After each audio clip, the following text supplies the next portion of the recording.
Hi, welcome. We are talking about the famed lottery season. Lottery season is upon us. We have athletes with 6 years, 7 years, 8 years worth of tickets into lotteries. And the lottery that I am speaking about specifically is the Western States Lottery. We are thrilled that people are getting in this year, that more people than ever are getting in this year because of some stuff that we can talk about from last year. But I am here with AJW. AJW, why am I talking to you about Western states? Oh, Corinne, well, thank you so much for having me on the podcast. I think sometimes over the years, my initials have become synonymous with Western states. I love the event. I've run it a bunch of times, and now I volunteer there every year. And this time of year, this lottery season, is just a time that's filled with excitement and expectation, and for thousands of people, disappointment as well. But for those lucky few that get in, this is a time for planning. This is a time for preparation. This is a time of great excitement. So I'm thrilled to be on. Yeah, I'm jokingly calling this podcast, this episode, the So You Got Into Western States podcast because, yes, there will be thousands and thousands of people who do not get into the race this year again. I think there are over 3,000 people with one ticket in the race, which is it blows my mind. Um, but for those people who are getting their ticket drawn or are getting drawn on the wait list with a high chance of getting in over the coming months, what should people start thinking about? It's only December, right? So if their name came up this weekend and they are getting jazzed about putting their team together, heading towards the big dance at the end of June, what should the first thing these people do besides dancing around in a circle? Well, what they shouldn't do is go out for a 60-mile run and start their training right away. What they should do, I've always felt that the first thing to do is to control what you can control. Now you're in. You know that the next 6 months, 6.5 months of your life are going to be taken up with training and preparing for this what for many people is a once in a lifetime event. The first thing I would do is plan out the logistics. Maybe you've done this already, but think about, do you want to have a pacer? If so, who would you like that to be? Do you want more than one pacer? Do you want to have crew? Have you talked with people already about, if you ever get in, I'd love to be your crew? Think about the nitty gritty. Where do you want to stay when you're there? How long are you going to be there before, after the race? Think about those logistics starting actually on race weekend. What do I want my Western States experience to be? I think the next thing you want to do is, okay, I'm in. How am I going to prepare for this?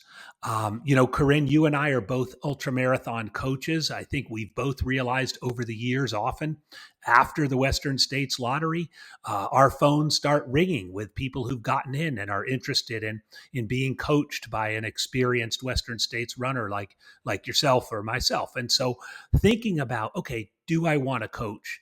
If so, what kind of coach? What does that look like? Well, how will a coach help me? Maybe talk to other people who've run Western states and if they've had success with coaches. Think about that because in relatively short order, you're going to want to map out your training. You're going to want to map out how you're going to get from December 4th, which is when your name was pulled, to the fourth weekend in June when you're going to have the run of your life. So the logistics, how you're going to prepare.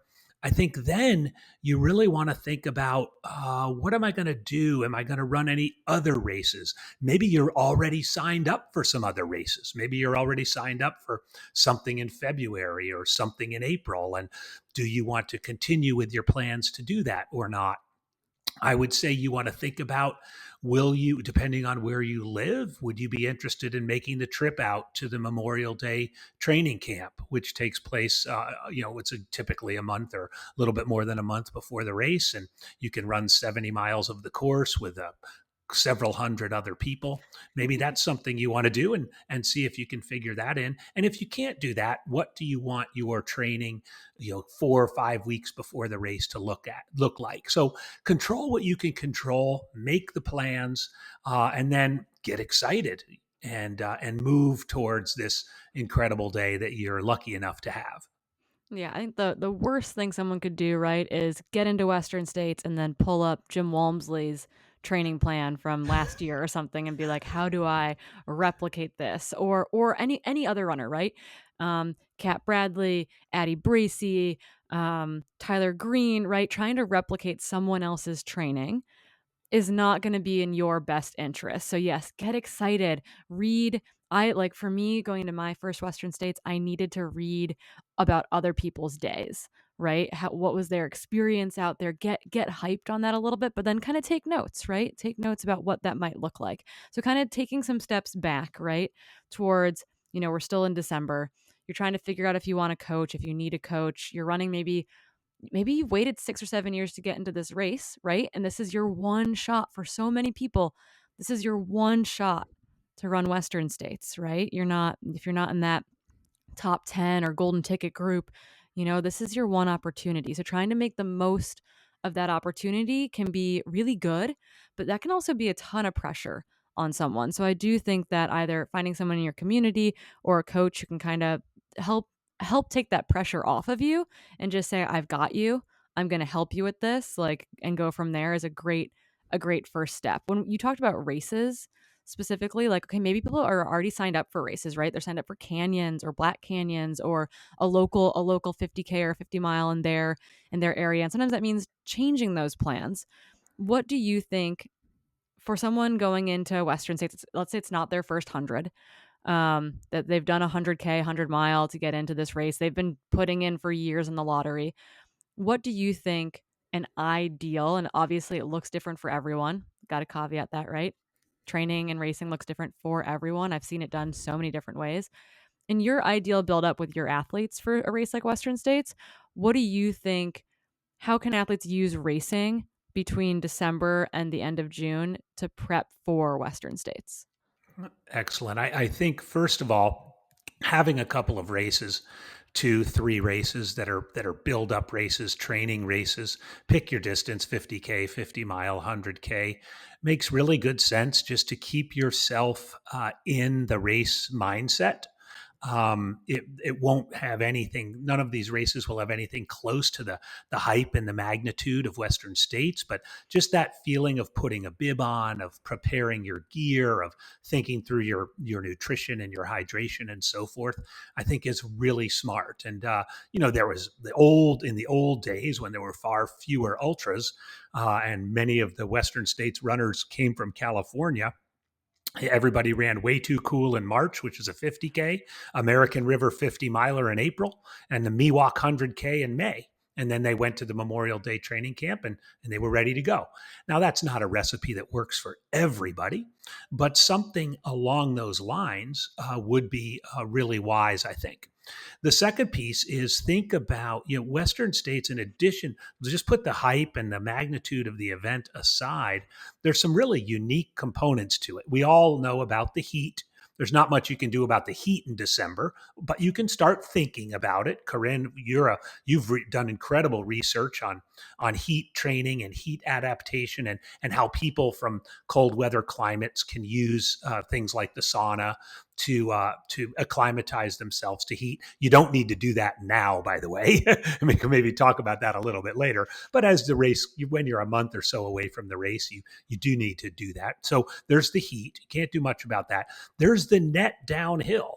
People often forget the race starts at 6,000 feet, goes up to about 8,700 feet, and then drops all the way down to a couple of 100 feet when it crosses No Hands Bridge before a little climb up and into the town of Auburn. So you want to think about in your local running or what races you might sign up for, places where you might be able to get some downhill running that you might not typically get in where you live or where you typically race or train. And then this is more about wrapping your mind around it. And if you read any of those blogs or websites or articles to which Corinne referred, people will talk about saving yourself for the last 20 miles. It's not too early to start thinking about that. If you walk out to Green Gate and run the last 20 miles of the race, you'll be like, what's the big deal with Western States? This is just this nice rolling course. It's a beautiful trail with under these nice trees with lots of shade. Why is all their hype about this? And that's the beauty of Western States. If you have your legs together, have your head together, have your stomach together, by the time you cross the river at mile 78 and climb up to Green Gate, there is a lot of running. And if you can run, you can make up a lot of ground on competitors, on goals, on your time goal. And it's not too early to begin the mental training of how on earth can I be ready to run at mile 80. So some of the things you need to do are practical, and some of the things you need to do are a little bit more cerebral. And I'd say that's a little bit more cerebral. Yeah, that definitely is. And you'll hear that, right? Like you can run the last 20 miles of Western states if you're ready for it. And I think we've both seen that firsthand from witnessing the race in person, but also from having, a lot of finishes between the two of us on that race course. And yeah, if you go to those last 20 miles and it's a death march, it's a long walk back to Auburn. So getting into that mindset of, the race, the other thing people say is the race doesn't start till Forest Hill, right? What do you think for people who obviously for the front of the race, that's very important because you're fighting for the top 10 after that at that point. But what about for everyone else going into the race with that mindset of the race doesn't start to Forest Hill? What does that mean for people that are trying to break 24 or break 30 hours in the race? Yeah, I love that line. The race doesn't start until Forest Hill. I've seen a lot of people come into Forest Hill and their races ended there, and so that is definitely something nobody who gets picked in the lottery wants to have happen to them. You'll hear a lot about the canyons. Capital T, capital C. There are three of them: Deadwood Canyon, El Dorado Canyon, and Volcano Canyon, and they are big descents, 1,000 to 2,000 foot descents, followed immediately by big ascents, 1,000 to 2,000 feet climbs, and you repeat them 3 times. It's hot down in the bottom. There's not a lot of air moving around down there, and those 3 canyons come between mile 43 and mile 62, which is where Forest Hill is. So a lot of that saying, the race doesn't start until Forest Hill, is designed to get people to stay under control through those canyons. Anybody who's run a 100 miler before knows you get to mile 40 or 43, which is what happens when you get to Last Chance and jump down into Deadwood Canyon. You feel like, okay, I'm starting to get tired. I've been out it a long time. You're working hard on pushing nutrition. It's getting into midday or even the afternoon. And now you have to go through these 3 canyons. And then you get to the place where the race, quote unquote, starts.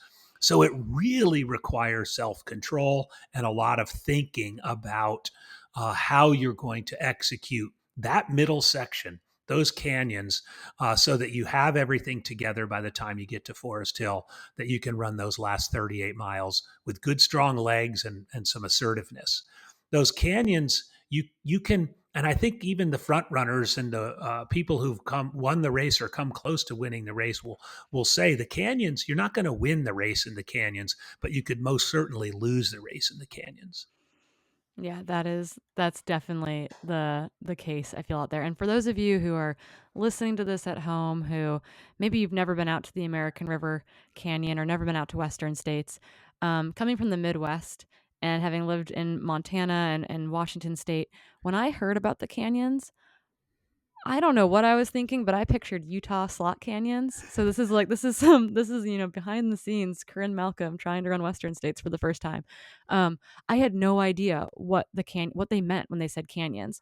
And these are forested pine forest dropping down into the American River Canyon. And what happens there, as AJW mentioned, was that there's no wind that comes through these canyons oftentimes. And so if it's really hot, in the week leading up to the race or the 2 weeks leading up to the race, the heat just sits down there and you legitimately on a hot year feel the heat coming out of the ground, out of this pine needle surface and just baking you from the ground surface upward. It's a very, very weird experience, but it's not slot canyons. It's these big forested canyons that just hold on to the heat, retain it in there. But one thing to keep in mind for the canyons, and AGW could tell you every single water location, I think, in that zone, is that there's a lot of water through this section. And AGW, can you tell people what does that mean when we say there's a lot of water in there? What should people be thinking about when they're either previewing this section at Western States Memorial Day Camp or coming out in April to preview it, or in the race itself? What do you mean by there's a lot of water in these canyons? Well, certainly, as I think any experienced runner in the heat knows, the evaporative cooling that comes from soaking yourself down with water is really, really effective, particularly in the dry heat of Western states. And as we're talking about this section, the canyons, this 19-mile section from Last Chance to Forest Hill, you come across water probably a dozen times. Sometimes at the bottom of a canyon in a full river, a raging river that's a tributary of the American River, to small little creeks that literally run right across the trail, to a spring at the bottom of Deadwood Canyon. It's about 100 meters past the swinging bridge that you can drink water out of. It comes right at the base of the steepest climb of the day, the climb up to Devil's Thumb. If you can stop at every one of those sources of water, get yourself wet, dump water on your head, put your hat, sometimes even your shirt into that water, you're going to be so much happier on those climbs. The evaporative cooling is going to continue to help you, so that when you do get to those dry parts, there are some dry parts as well. You're ready for them, and there's enough information out there that. I mean, I know with the athletes I coach, I will help them make a little sort of cheat sheet so that they know, okay, after 2 miles going down this hill, I'm going to be able to soak myself in Volcano Canyon. A little story. I remember the 2006 Western States, which was a notoriously hot one.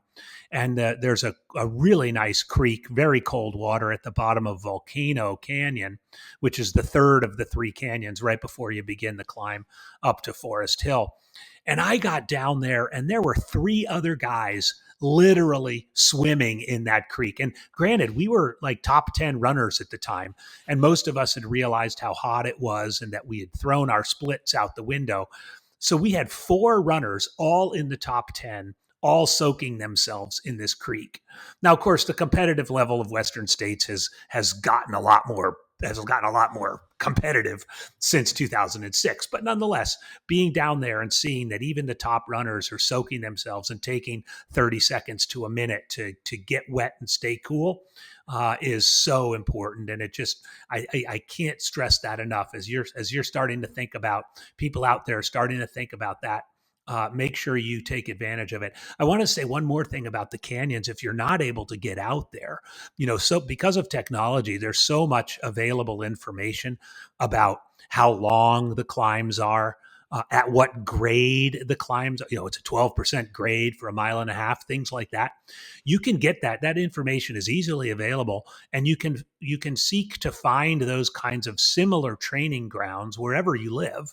I mean, obviously, if you live in Florida, you're not going to find those on highway overpasses, but you might be able to go to a training weekend up in North Georgia and find a type of a climb and descent that, say, mimics El Dorado Canyon. And those are the kinds of little tricks that really help come race day.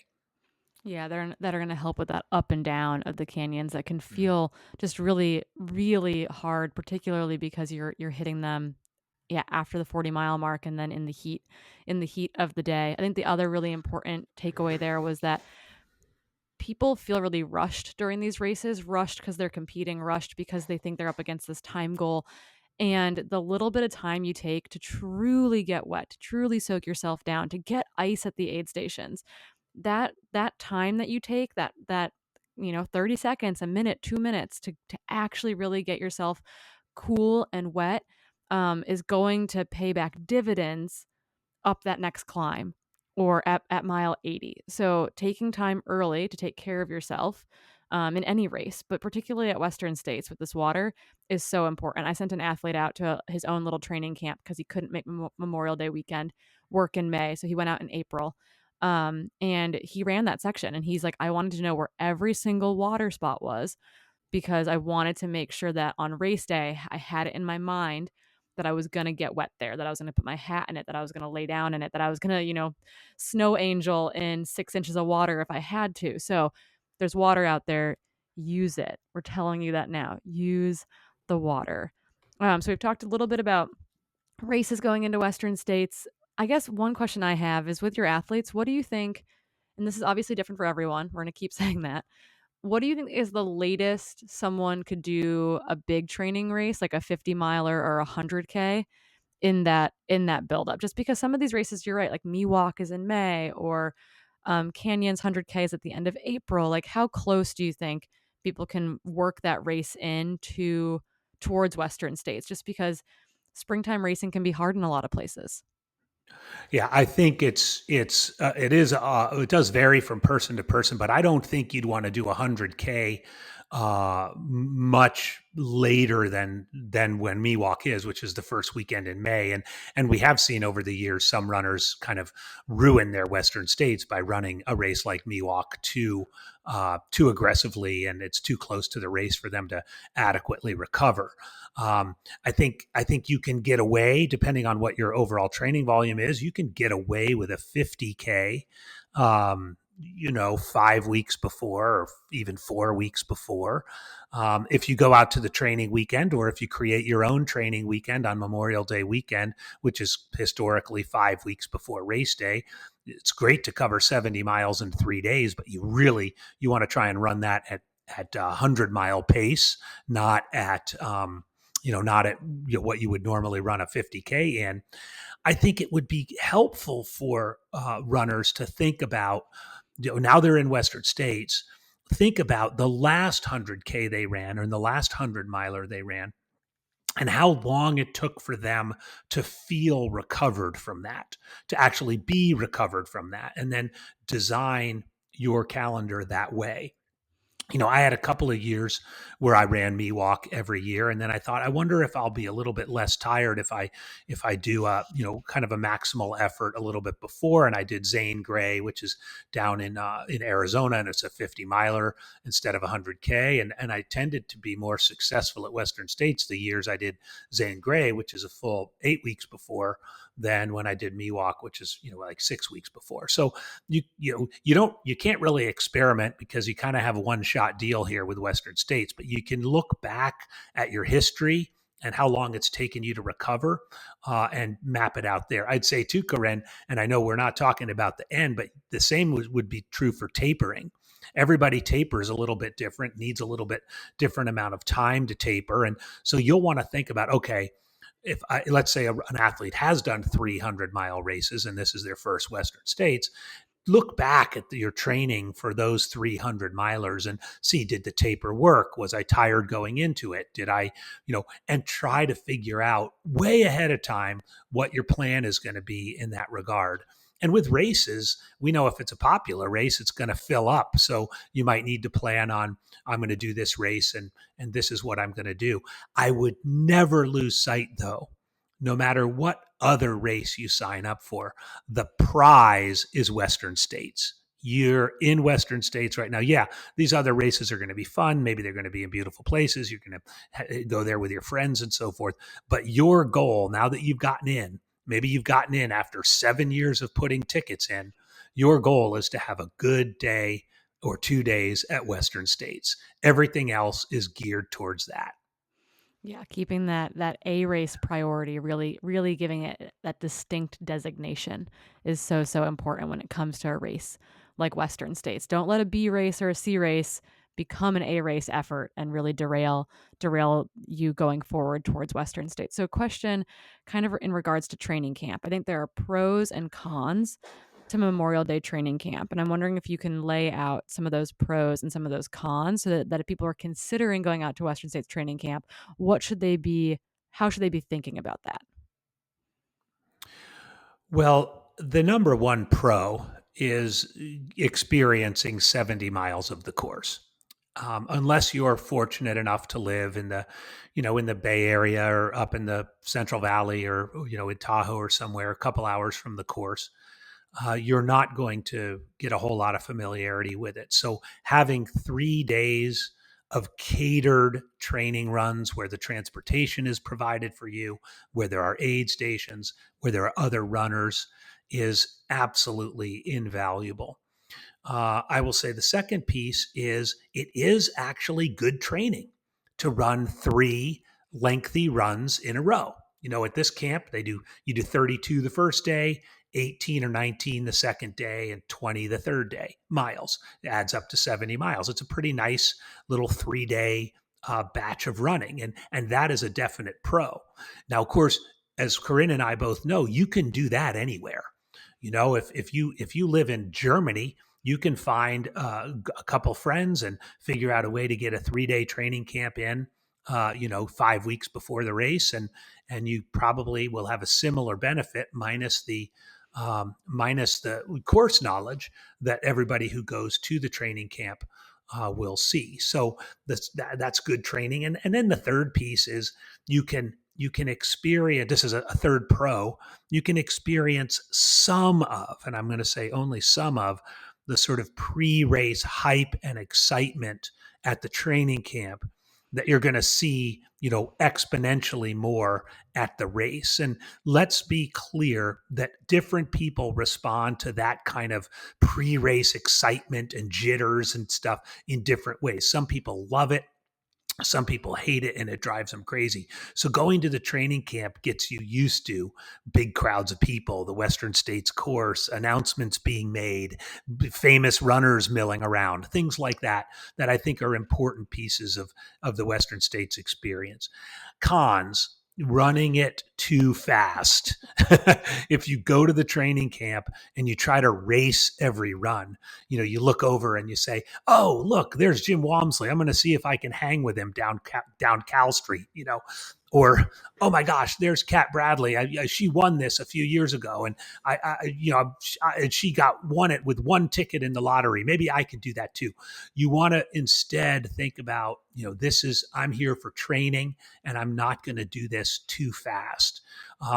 And attached to that is it is only 5 weeks before the race, so the con is you want to make sure that you can recover suitably from a 70-mile weekend in 5 weeks.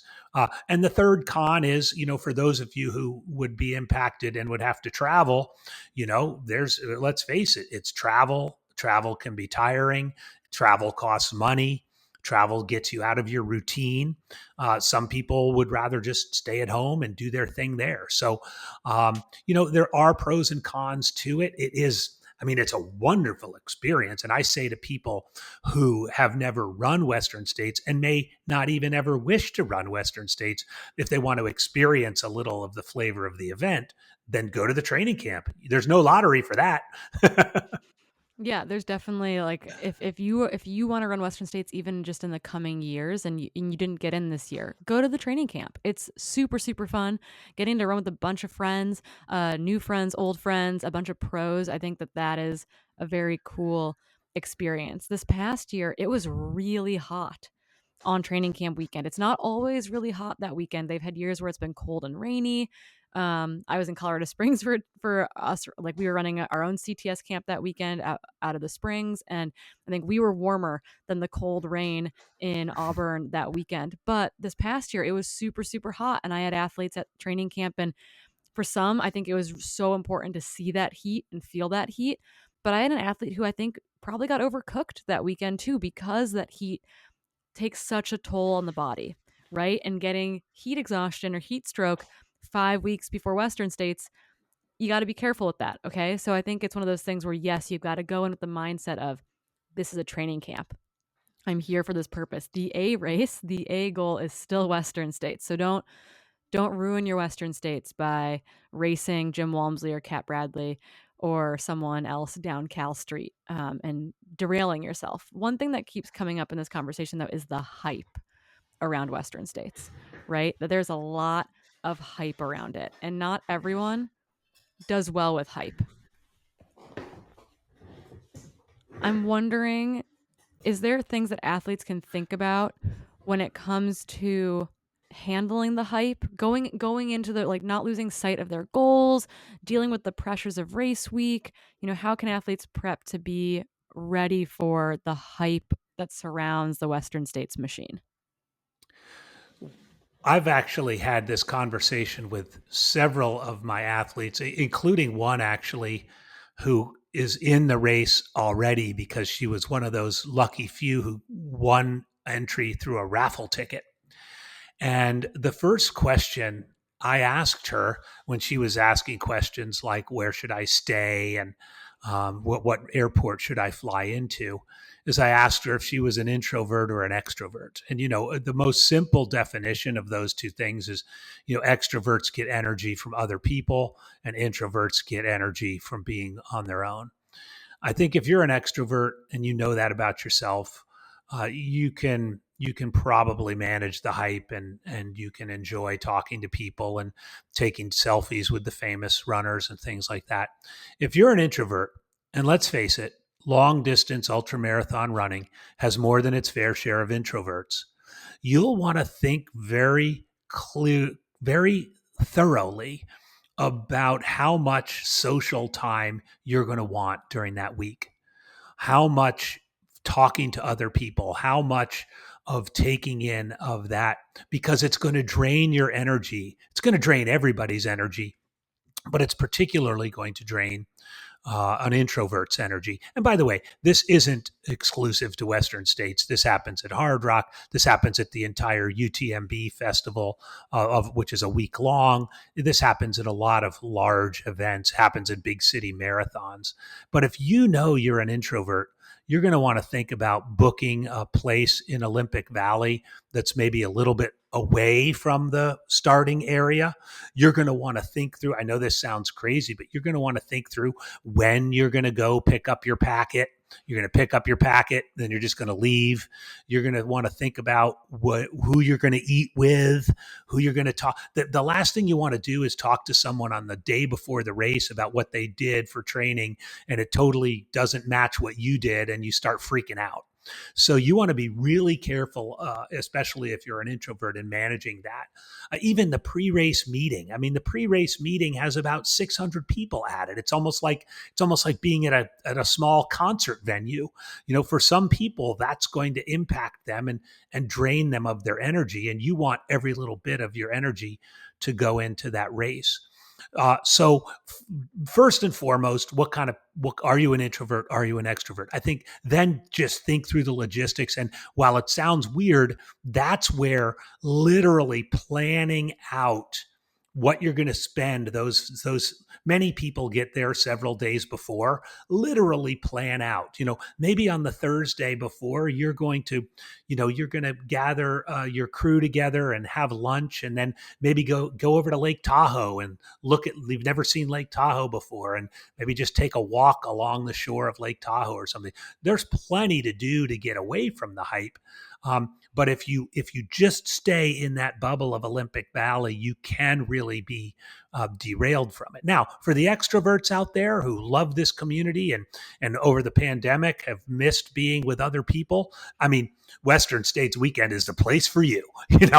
I'm one of those guys. I always got energy from just being around the whole event and talking to people, and because it gave me energy. Sure, I went to my room and napped and all of that stuff, but I think some people over the years have blamed me for causing some of the hype. But I think that you want to ask yourself who you are, what you are, and then once the gun goes off, you can put all that aside, which is the best feeling in the world, actually. Yeah, I loved being like, okay, once the race starts, like, I'm not responsible for anything anymore. I just get to run. This is my favorite part of the race. And I think that many of us too might be what I would consider like an extroverted introvert. Like I think that I'm a very extroverted person. I love talking to people. Hence the reason I keep doing these things. But I also know that I need a lot of recharge time. I need time away. I need time to myself. I need time to be quiet.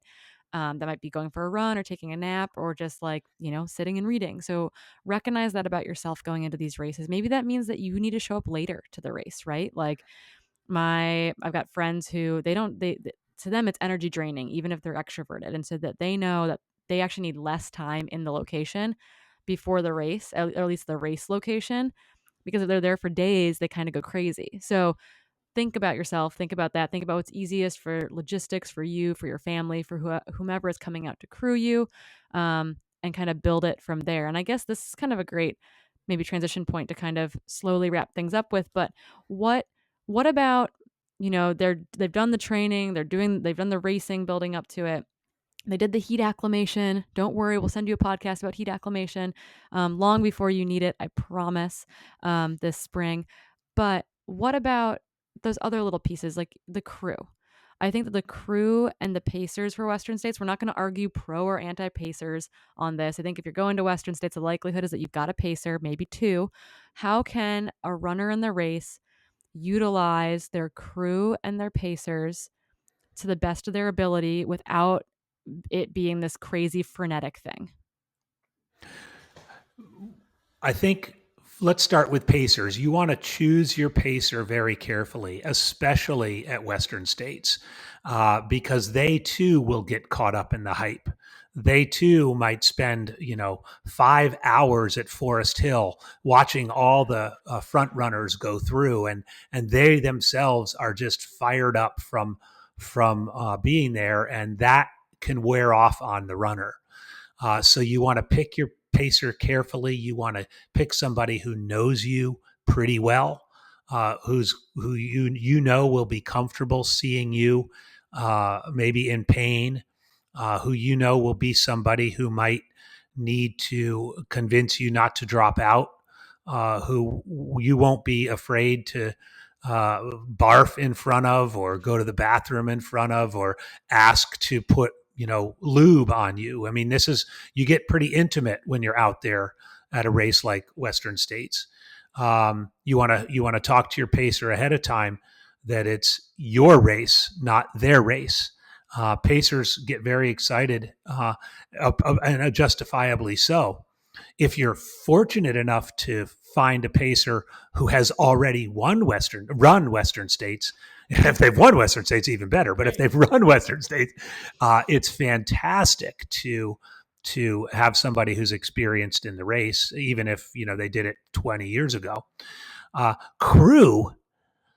Crew is another story. You want them to know you well, but you also want to make sure that they are able to stay on task, that they are able to execute what you tell them to execute. You're going to want to decide way ahead of time. Are you going to have one crew, or are you going to have two crews? Are you going to send your crew to every aid station, or just the easy to get to aid stations? You're going to want to make sure the crews are prepared, that crewing Western States is no picnic. It's hot.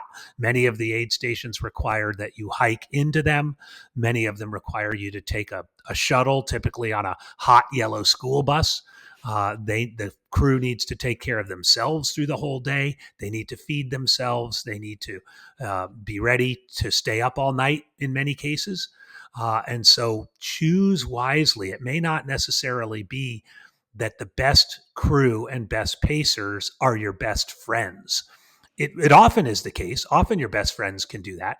Often your family can do that. And for those of you who've been planning for years to do this, you've probably thought about that far in advance. But I would say you really want to choose carefully. And then if you have a coach, let's say you have a coach like Corinne or myself, and who've been to the race a bunch of times, know where to park when you go to the Robinson Flat aid station, to know that when you get to the a Dusty Corners parking area. It's a long walk. Know that you can get coffee at Cool before heading down to down to a highway, not Highway 49, heading down to Pointed Rocks, right? So if you know those things and you have somebody experience that can help you, some of my most best pre-race meetings at Western States the last 4 or 5 years have been sitting with athletes and their crews, just talking about that stuff. Just like, okay, when you get to Michigan Bluff, this is what it's going to be like, and this is what you're going to have to do. Because sometimes they get there and they have a 60-pound cooler, and there's like, no way can I carry this 3/4 of a mile down the road, So choose wisely and think through who those people are, and then of course take really good care of them, thank them, let them know that that you really appreciate them being there for this this once in a lifetime opportunity for you. Yeah, yes. Show gratitude for your crew and your pacers. They are, pouring it out there for them. But right, if you're a crew or you're a pacer listening to this too, right? Like you have to take care of yourself out there. It's not an easy race to crew. In fact, my husband Steven, after my second year at Western States, he was like, "Do we have to go back next year? Like, I don't know that I can be your crew chief again next year. Like, it's hard." So I think that people get really worked up about crews. Sometimes crews can get really, really big too. Like you've got many moving parts. Like be really thoughtful about it. I've always run, I call it a poor man's crew. I had a really lean, mean machine. I had two pacers and Steven, basically, and that was it. And they just did the bare minimum in a lot of ways. They went to Robinson Flat, they went to Forest Hill, and they went to Greengate. So very, very simple. They're easy aid stations to get to, as opposed to having people go out to Dusty Corners and all these places. They went to Pointed Rocks too, which was just kind of fun to see them there. It was a bonus. But that like keeping it lean and mean meant that I didn't have to worry about anything. And it gave them each a task, and they were very task oriented, and they could take care of me when I got into the aid stations. My Steven's parents came one year, and my mom has come both years, and I didn't want the parents involved. I said you're out there cheering. I said that is your task. Your task is to cheer and stay out of the crew's way. So oftentimes they wouldn't even go to the same aid stations. They'd go to Michigan Bluff, they'd go to Rucky Chucky, just so that they could be there for moral support, but they didn't have a task. And I think, think about that. Do you want your significant other, your parents, whomever's there to be your crew, or are they just there for moral support and they're just going to be out there being spectators? And I think that's a fine thing to ask them. Like have these conversations with your crew, with your support system ahead of time so that expectations are clear for everyone, right? Like what do you want to hear? I hate when people ask me how am I doing? I hate that. If you want to make me upset during a race, just ask me how I'm feeling. Because I know for me, then I dwell. And so, like, knowing that about myself, I could tell my crew that. And we had very, like, set kind of not rules, but like, this is what I wanted. I knew what I wanted, and and they knew what they were supposed to do in their tasks. And so I think that you have to be adaptable, but like, those crew meetings ahead of time, like how many times do you wish a crew meeting would have happened and it didn't?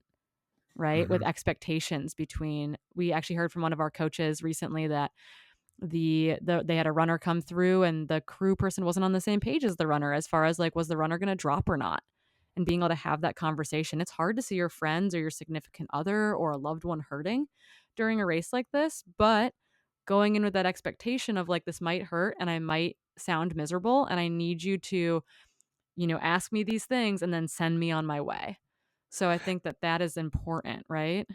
I'd like to offer up one more. Your story of Stephen's excellent. I was always fortunate enough to have my family with me, and there's probably people listening to this podcast who've been waiting 7 years to get into the race, and they're in, and they're like, "I've got to bring my spouse and my kids to this thing. It's gonna change my life." And maybe they have a spouse and a 7-year old and a 9-year old. You can do it. You can do it. What I did, my wife Shelly and my three sons, Carson, Logan, and Tully, they came to every one of my Western States finishes, and got to know. I mean, it was a long time, so they got to know the people at the aid stations over the years, and so forth. But I gave them each a job. We'd have crew meeting and everything. But and Corinne similarly. Shelly, she's a counselor by trade, which is a good quality to have, by the way, in a crew chief. But our rule was no questions. no questions. So, and plan ahead of time. Like, okay, Andy, you're going to eat a turkey sandwich here. Here's your turkey sandwich. Not do you want your turkey sandwich, but here's your turkey sandwich. And Tully is shoving the gels in my back pockets, and Carson is filling the water bottles, and Logan is taking pictures and has the sponge bucket and is putting the sponge over my head. So they all had a job. They all had a discrete job, and then we were out of there. So for those of you with families that might be coming to Western States, know that you can do it. Now you're going to want to think about which aid stations to go to and which maybe not to go to, depending on whether your children can hike a mile in the heat and so forth. Staying up late at night, sometimes it's helpful to. I had my mom come a couple of times when my kids were really little. And so when the darkness came, they would go with my mom and go back to the track and go to sleep, and Shelly would crew, on her own the rest of the way. So for those of you out there who might be thinking, oh my gosh, I can't possibly have my family come do this, you probably can, but it's just an added layer of something to think about in terms of the logistics of it, and giving everybody making them feel valued and responsible, while also for them as well understanding that it's your race and you'll pay them back later. Yeah, you're gonna be nice as you can be during the race, and then you're gonna pay them back for the next, for the next while for that sacrifice. I I would did say I learned from experience. Watch out if your kids get to the aid stations tables and start eating the caffeinated gels. Because we had a couple of years when my kids were little. They might have been up for 2 days after the race because they discovered the caffeinated gels at Michigan Bluff. That's amazing. I got to witness, and for those of you with family going too, like I witnessed this firsthand with an athlete at Javelina. An athlete there had his two boys and his very pregnant wife, and so his wife was not doing a whole lot of the crewing. It was the two boys taking care of everything. One was timing them to make sure that they were fast enough in the aid stations. It was so cool to watch these two boys take care of their dad and get him back out on the course really quickly at Javelina. So once again, akin to any crew, right? Like tasks are important. Organizing those tasks ahead of time are important so that there aren't questions come race day.